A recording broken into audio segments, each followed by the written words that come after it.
یہ 13ویں صدی عیسوی کا اختتام ہے۔ سلجوق سلطنت اپنی آخری سانسیں لے رہی ہے۔ مملوک سلطنت کے علاوہ تمام مسلمان سلطنتوں کو منگولوں نے تحت کر دیا ہے۔ مسلمانوں کے عظیم ترین شہر بغداد اور دمشق کی گلیوں میں جنگلی جانور گھومتے ہیں، لیکن منگول اب سلجوقی سلطنت پر آخری اور فیصلہ کن حملہ کرنے کے لیے تیار کھڑے ہیں۔ 1299 عیسوی میں منگول لشکر نے سلجوقی علاقوں پر حملہ کیا۔ سلطان غیاث الدین کو شہید کرنے کے بعد سلجوق سلطنت کے ٹکڑے ٹکڑے کر دیے گئے، اور اسی سلطنت کے مغربی مقبوضات میں سے ایک چھوٹی سی سلطنت ابھر کر سامنے آئی۔ آج ہم اس سلطنت کو سلطنت عثمانیہ کے نام سے یاد کرتے ہیں، اور آج کی اس قسط میں ہم جنگ بیفیس کی کہانی دکھائیں گے، کیونکہ اگر یہ جنگ عثمانی نہ جیت پاتے تو شاید کوئی سلطنت عثمانیہ بھی قائم نہ ہوتی۔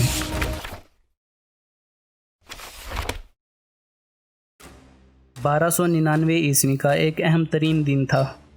آج کے دن کائی قبیلے کا سردار عثمان سلجوقی سردار اعلیٰ سے سلطان عثمان اول بننے جا رہا ہے۔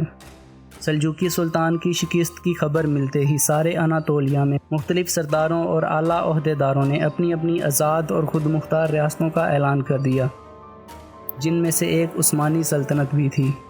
خود مختاری حاصل کرنے کے بعد سلطان عثمان اول نے اپنی حدود کو بڑھانے کا فیصلہ کیا اور سلطنت بازنطین کے خلاف محاذ کھول دیا۔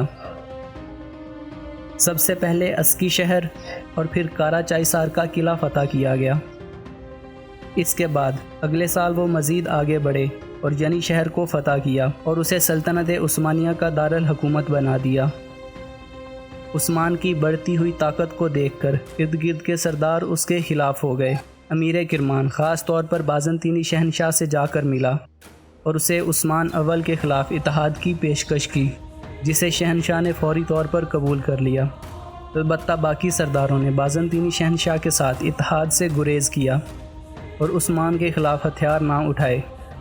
ینی شہر کی فتح کے بعد عثمان نے بروسا، نیکومیڈیا اور نائسیا پر چڑھائی کی تیاری شروع کر دی،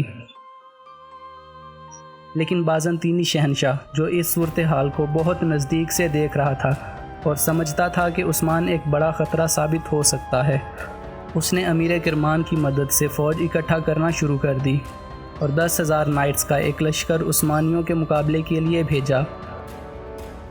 دوسری طرف عثمان اول نے بھی فوج اکٹھی کرنا شروع کی اور 5,000 ترک سپاہیوں کے ساتھ نائسیا کی طرف پیش قدمی کی، اور آخر کار 27 جولائی 1302 عیسوی کو دونوں فوجوں کا سامنا ہوا۔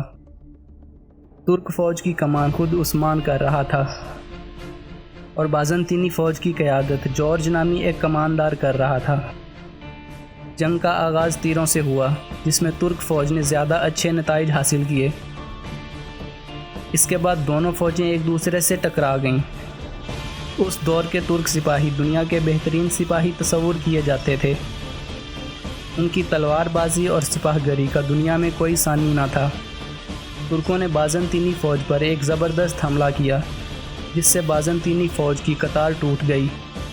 یہ دیکھتے ہوئے ان کا کماندار میدان چھوڑ کر بھاگ نکلا اور فوج کو پیچھے ہٹنے کا حکم دیا، لیکن تب تک بہت دیر ہو چکی تھی۔ ترکوں نے بازنطینی فوج کو گھیر لیا اور اکثریت کو قتل کر دیا گیا۔ یہ عثمان اول کی بازنطینی فوج کے خلاف سب سے پہلی اور بڑی کامیابی تھی، کیونکہ اس جنگ کے نتائج بہت دیر پا تھے۔ اس جنگ میں فتح کے بعد سلطنت عثمانیہ کا حقیقی دور شروع ہوا اور ان کے قدم ہمیشہ کے لیے اس علاقے میں جم گئے۔